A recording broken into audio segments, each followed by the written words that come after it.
primitive primate requires assistance with basic technological interface again?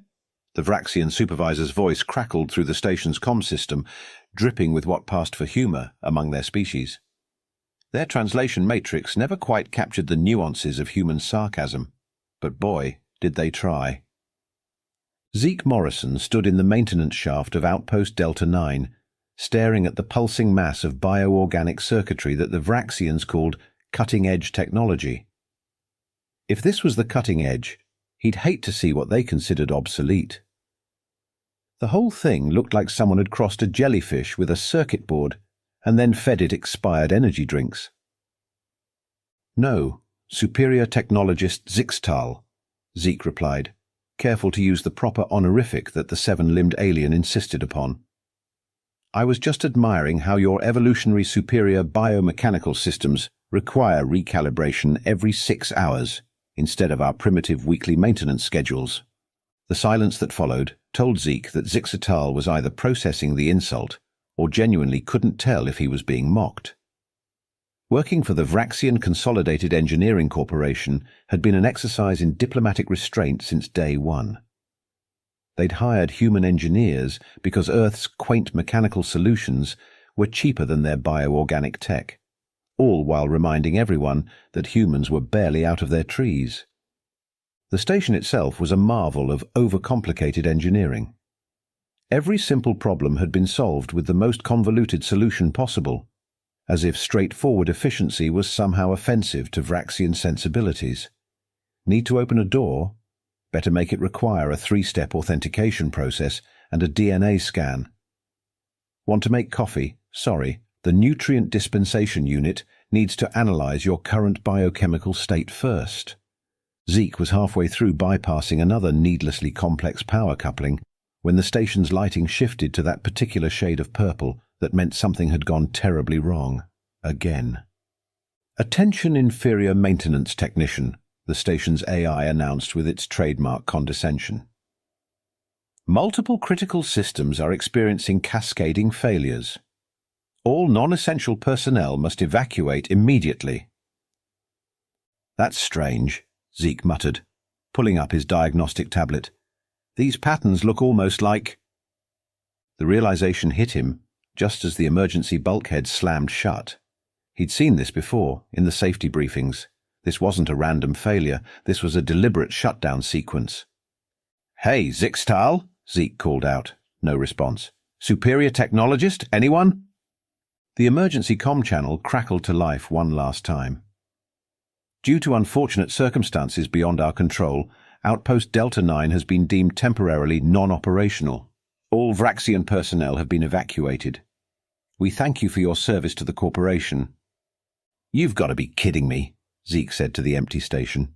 Through the viewport, he watched the last Vraxian shuttle detach from the docking bay, its organic hull pulsing with that signature bioluminescence that they were so proud of. They'd left him here. Actually left him here. Because of course they had. Why waste resources evacuating a primitive primate when they could just write him off as an unfortunate workplace incident? The station's systems continued their orchestrated shutdown around him, lights dimming one by one. The bioorganic circuitry in the walls began to enter hibernation mode, its gentle pulsing slowing to an ominous crawl. Zeke looked at his tablet, then at the rapidly darkening station around him, and finally at his tool belt. A smile crept across his face, the kind of smile that prehistoric humans probably had when they first figured out how to make fire while their superior neighbors were still trying to photosynthesize. "Well," he said, pulling out his multi-tool, "guess it's time to show them how this primitive primate fixes things." The first thing Zeke did after the Vraxians abandoned ship was exactly what any reasonable human would do. He raided their break room.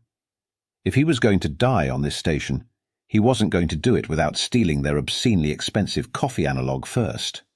While sipping the stolen brew, which tasted like someone had described coffee to an alien who'd never tasted it but was really enthusiastic about algae, Zeke pulled up the station's maintenance logs on his tablet. The more he read, the more his eyebrows climbed toward his hairline.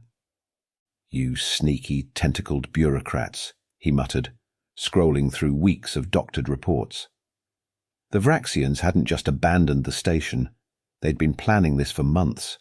Small discrepancies in the power grid, minor fluctuations in life support, all carefully orchestrated to look like normal wear and tear. They'd needed a scapegoat for their failing station, and what better choice than the primitive human they'd hired? The station groaned around him, a sound that bioorganic architecture really shouldn't make. According to his diagnostics, he had about 6 hours of life support left at current consumption rates. The Vraxians had helpfully shut down everything except the bare minimum needed to keep one human alive just long enough to make their insurance claim plausible. "All right," Zeke said, cracking his knuckles. "Time to disappoint some actuaries." The first challenge was the life support system. The Vraxians had designed it to be self-sustaining, which meant instead of simple filters and scrubbers, they'd engineered an entire artificial ecosystem. Somewhere in the station's depths, there was literally a room full of alien plants and bacteria processing his air. It would have been impressive if it wasn't so needlessly complicated. Zeke made his way to the life support center, armed with his tablet, tool belt, and the remaining stolen coffee. The doors were sealed with their typical triple redundant security, but he'd learned long ago that Vraxian biometric scanners had a hard time telling human thumbprints apart. 3 swipes of increasingly creative finger combinations later, he was in. The life support chamber was a mess of writhing tendrils and pulsing pods, all slowly dying now that their Vraxian caretakers had abandoned them. The air was thick with spores from the failing biological systems. "You know," Zeke said to no one in particular, "on Earth, we just use chemical scrubbers and filters. No need to create an entire endangered species every time we want to breathe." He pulled up the system schematics on his tablet. The Vraxians had designed the whole thing to work as one interconnected organism. If one part failed, the whole system would eventually collapse. It was exactly the kind of overcomplicated solution they loved. But Zeke had spent 6 months maintaining this biological nightmare, and he'd learned something the Vraxians had never considered. You could bypass the whole thing with some creative plumbing. Working quickly, he began disconnecting the dying organic components and rerouting the air handling systems. Each piece of bioorganic tech he removed was replaced with a makeshift mechanical solution. A filter made from spare clothing material here, a pressure regulator crafted from maintenance drone parts there. It wasn't pretty, but it would work. The station's AI watched his modifications with what he imagined was horror, if AIs could feel horror. "Warning: unauthorized modification of life support systems detected. This violation of proper biological integration protocols will be reported to—" "Report away," Zeke grunted, bypassing another neural cluster with what was essentially a very fancy vacuum cleaner filter. "I'm sure the board of directors will be fascinated by how their abandoned humans survived." 4 hours later, surrounded by disconnected alien biology and the smell of scorched circuitry, Zeke stepped back to admire his work. Where there had once been a complex ecosystem of interdependent alien life forms, there was now a series of mechanical filters, pumps, and chemical scrubbers. It looked like something from a human space station circa 2050, and it worked better than the original ever had. "Systems analysis," he commanded the AI. "Atmospheric processing operating at 132% of original specifications," the AI reported, managing to sound both impressed and offended. "However, this crude mechanical solution lacks the elegant biological redundancy of—" "Does it work?" A pause. "Yes. Then it's better." Zeke took a long sip of his now cold coffee analog. "And speaking of better, I think it's time we had a look at those reactor controls. I've always thought the Vraxian approach to nuclear fusion was a bit overdramatic." The AI made a sound that might have been a sigh. "I must remind you that modification of reactor systems without proper biological interface certification is—" "Going to happen anyway?" Zeke suggested, already heading for the reactor level. Yes, it is. But hey, look on the bright side. At least you'll have something interesting to report to the board when they come back to collect my corpse." Behind him, the mechanical life support system hummed efficiently, It's simple human engineering keeping him alive without a single genetic modification or neural interface in sight. Sometimes the old ways were the best ways. Not that he'd ever get a Vraxian to admit it. Now he just had to figure out how to keep the reactor running without its usual diet of specialized bacterial cultures. He had some ideas involving a bicycle pump and what was left of the coffee maker. With life support handled, Zeke turned his attention to the station's other systems. The good news was that he wasn't going to die of oxygen deprivation. The bad news was that he had roughly 48 other ways to die, each more exotic than the last. Incompatible protocols detected in sectors 7 through 12, the AI announced, somehow managing to sound smugger with each warning. Biological interfaces failing to recognize mechanical bypasses. Additional warning, your primitive modifications are causing considerable distress to the station's neural network. Zeke, halfway through rewiring a junction box with parts from his electric toothbrush, rolled his eyes. The station doesn't have feelings. You're just mad because I'm proving that copper wire works better than your synaptic tendrils. The fact was, the station's systems were fighting him at every turn. The Vraxians had designed everything to work in perfect biological harmony, which meant that replacing any single component sent ripples of confusion through the entire network. It was like trying to perform surgery while the patient actively argued with your choice of scalpel. But as he worked his way through the station's systems, Zeke began noticing something odd. Behind the flashy bioorganic interfaces and unnecessarily complex control systems, there were hints of something else. Hidden pathways, unused processing nodes, dormant systems that the Vraxians had either forgotten about or never fully understood. "Hey computer," he called out, studying a particularly interesting cluster of circuits. "What's the purpose of the quantum processing array in section 16? "That section contains no quantum processing capabilities," the AI replied promptly. "Really? Then what's this?" He held up his tablet, displaying the scan results. A long pause followed. "That information is restricted." "Restricted?" Zeke grinned. "Or forgotten." The more he dug, the more he found. The station wasn't just a biological marvel. It was built on top of something older, something more conventional. And unlike the Vraxians' overwrought biological systems, these older components spoke a language Zeke understood perfectly, pure engineering. "You know what your problem is?" he said, addressing both the AI and the station at large while he worked. "You Vraxians got so caught up in making everything organic and alive that you forgot the beauty of simple machines. Sometimes you don't need a neural network to open a door. Sometimes you just need a really good hinge." Working with renewed purpose, Zeke began integrating the station's hidden systems with his mechanical solutions. He stripped away layers of biological complexity to reveal the elegant engineering beneath.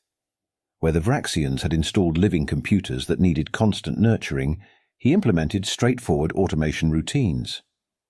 Where they had biological sensors that required regular genetic recalibration, he installed simple electronic ones. "Warning," the AI announced, its tone shifting from smug to concerned. "Station efficiency increasing beyond expected parameters." "You don't say?"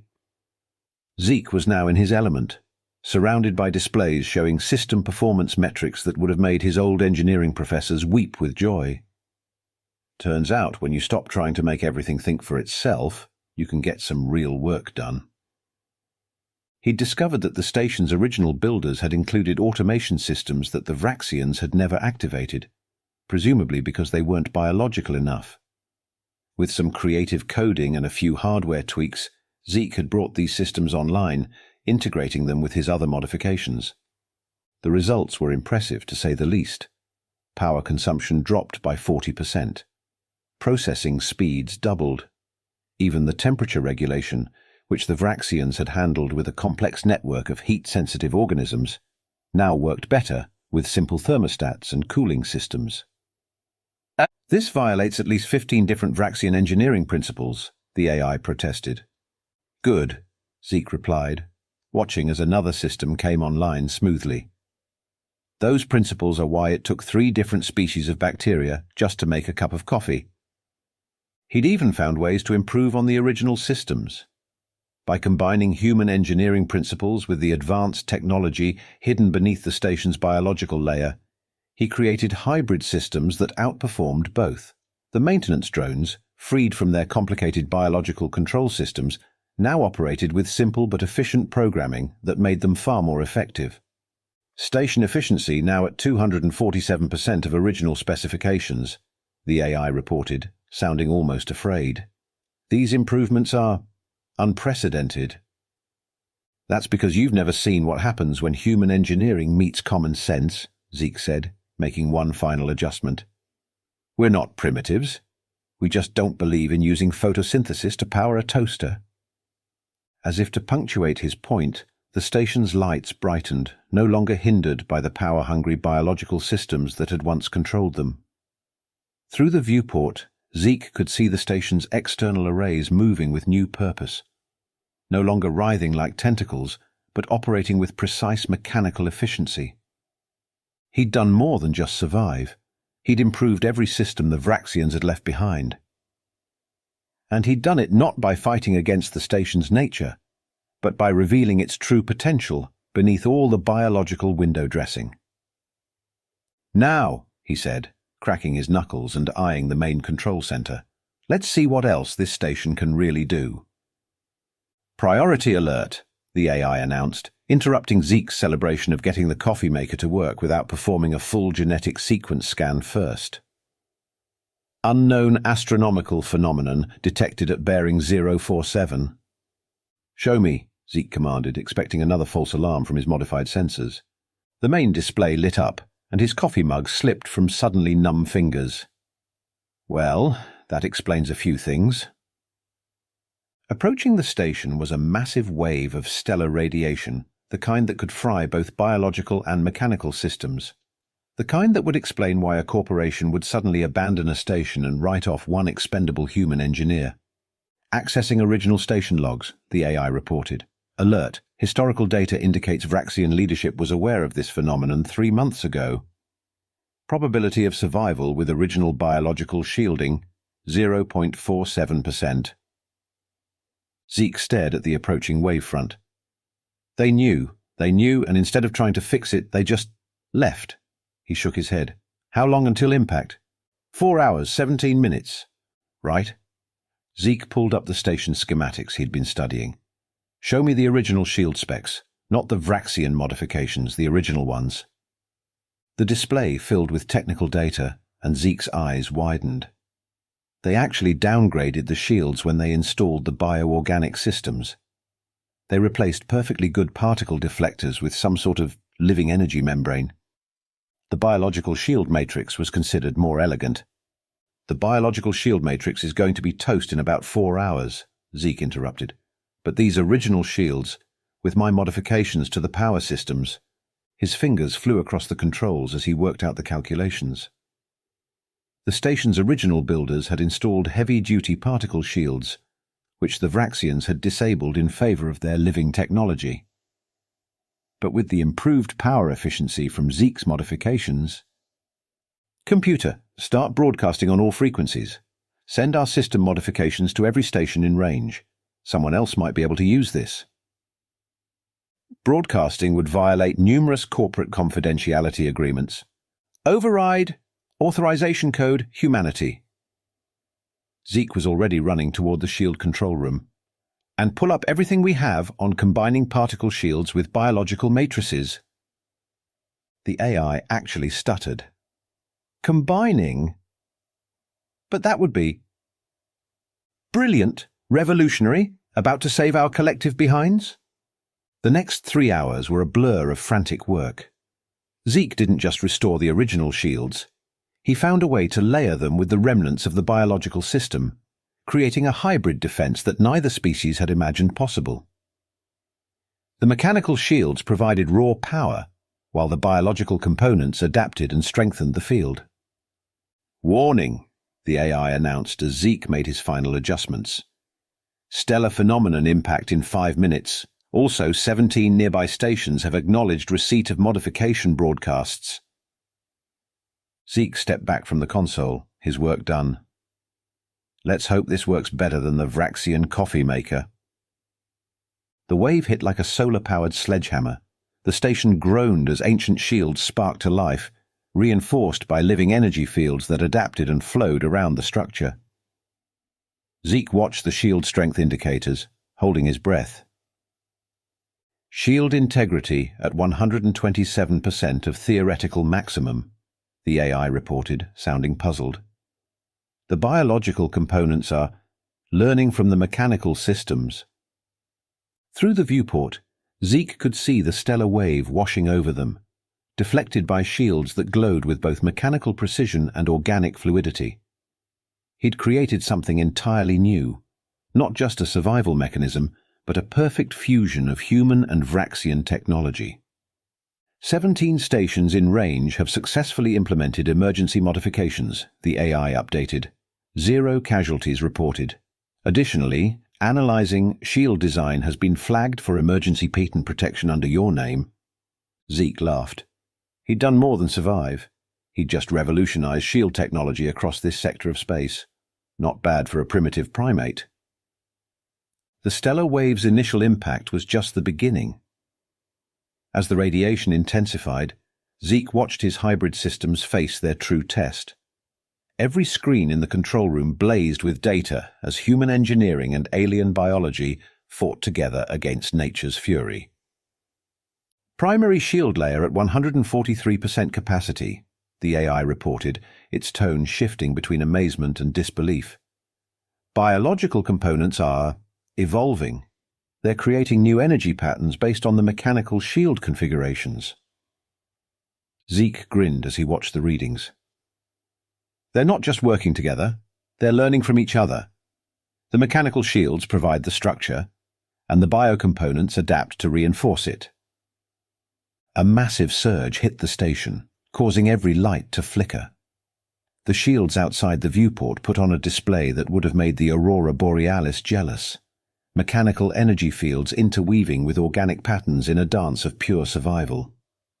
New surge incoming, the AI warned. Predicted intensity exceeds all previous measurements. Divert power from non-essential systems, Zeke commanded, his fingers dancing across multiple control panels. And by non-essential, I mean anything that isn't keeping us alive or powering these shields. The wave hit. The station shuddered. Somewhere deep in its structure, metal groaned and biological systems pulsed in harmony. On his displays, Zeke watched as the hybrid shield system did something unprecedented. It began replicating successful defense patterns, mechanical precision guiding biological adaptation. Shield integrity now at 189% of maximum theoretical capacity, the AI announced. This exceeds all known engineering principles. Known to who? Zeke laughed, riding the adrenaline high. To the Vraxians who thought biology was the answer to everything? To humans who stuck to pure mechanics? Or to people who never bothered to try combining them? The station's external sensors showed other outposts in the distance, their own newly modified shields holding against the onslaught. Some had even begun replicating Zeke's hybrid patterns, creating a network of stations supporting each other against the stellar storm. A final massive wave approached, the kind that the Vraxians had fled from, the kind that their pure biological systems could never have handled. Impact in 10 seconds, the AI announced. 9, 8. Zeke watched his creation, his impossible hybrid of two technological philosophies, prepare for its ultimate test. The mechanical shields hummed with power, while the biological components pulsed with life, working in perfect synchronization. 3, 2, 1, the wave hit. For a moment everything went white. Then, as the glare faded, Zeke saw something beautiful. His shields hadn't just survived, they'd thrived. The hybrid system had taken the stellar energy and turned it into additional power, actually strengthening their defenses. Final shield performance analysis, the AI stated, managing to sound both stunned and impressed. Overall efficiency, 276% of original Vraxian specifications. Station integrity, 100%. Additional power reserves, generated. This should not have been possible. Zeke leaned back in his chair, exhausted but triumphant. Maybe not according to your old specifications. But then again, those specifications never considered what would happen when you combine the best of both worlds. Outside, the hybrid shields continued their dance, mechanical and biological components working together in ways neither species had imagined possible. Proof that sometimes the best solutions come from the people you least expect. 3 days after the stellar event, a Vraxian corporate vessel approached Outpost Delta 9. They were probably expecting to find debris, or at worst, a very dead human engineer. Instead, they found a station running better than any in their entire network. Incoming transmission from Vraxian corporate vessel, the AI announced, now speaking with what could only be described as pride. They are expressing confusion about our operational status. Put them on screen, Zeke said, casually sipping his mechanically produced coffee that now took exactly 10 seconds to make, instead of performing a full genetic analysis. Superior technologist Zixatal's face appeared on the main display, all 7 of their eye stalks widening at the sight of a very alive, very smug human engineer. Impossible, Zixatal stammered. Our projections indicated that I'd be space debris by now. Zeke gestured to the status displays showing the station's performance metrics. Funny thing about projections, they tend to be wrong when you don't account for human ingenuity. The data scrolling across Zixatal's screen told the story. Power efficiency up 300%, operational costs down 70%, and shield technology that had just revolutionized station defense across 3 sectors. All thanks to the primitive primate they'd left behind. The board of directors wishes to discuss these developments, Zixatal managed. Oh, I'm sure they do. Zeke grinned, especially since I've already transmitted the hybrid shield specifications to every station in range. You know, for safety reasons. The political fallout was spectacular. The Vraxian Consolidated Engineering Corporation faced investigations for attempted murder, criminal negligence, and violation of interspecies labor laws. But more embarrassing was the revelation that their much-vaunted biological technology worked better when combined with primitive human engineering. 1 month later, Zeke sat in his new office, chief engineer of advanced hybrid systems, with a mandate to revolutionize Vraxian technology across the corporation. His first official act? Installing a simple mechanical coffee maker in the executive boardroom. Some things, he told his new Vraxian colleagues, just don't need to be overthought. The AI, now running on a hybrid system itself, couldn't help but agree.